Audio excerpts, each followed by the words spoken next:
Part 2. The autistic son of my neighbor has not stopped invading my garden for the past 7 months. I got a call from my daughter saying that Tommy is manhandling our dogs and wrestling with them. I immediately opened the Ring app and checked the live footage to see what was happening. I saw Tommy riding on top of my German Shepherd Maxie, who was running around trying to shake him off. I saw Tommy's face, and I couldn't tell if he was laughing or crying. I started to panic.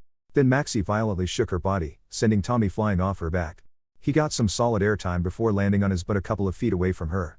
I heard Tommy let out a violent, gut-wrenching scream, and he got back up to try and chase Maxie.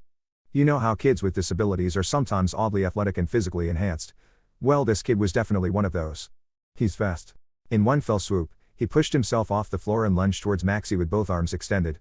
As he came crashing down on top of her, Maxie let out a wheeze that sounded like she had just had the wind knocked out of her. They were now wrestling, with him postured up on top of her, trying to pin her down. I couldn't believe what I was seeing. This severely disabled boy had just turned into a world-class wrestler. My daughter was still on the phone with me, and I heard her reaction to every action taking place within this sequence. I told her to get him and the dogs inside the house and separate the two.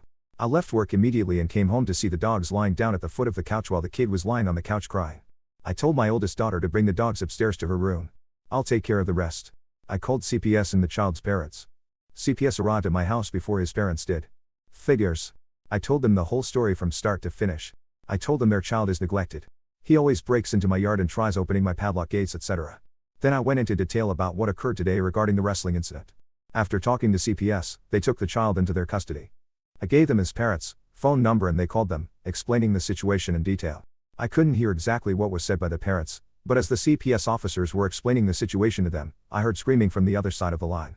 It's been a week and I haven't seen or heard from either the child or his parents. I'm starting to worry that they put him in a foster home or something. Did they arrest his parents for child neglect? I'm not sure.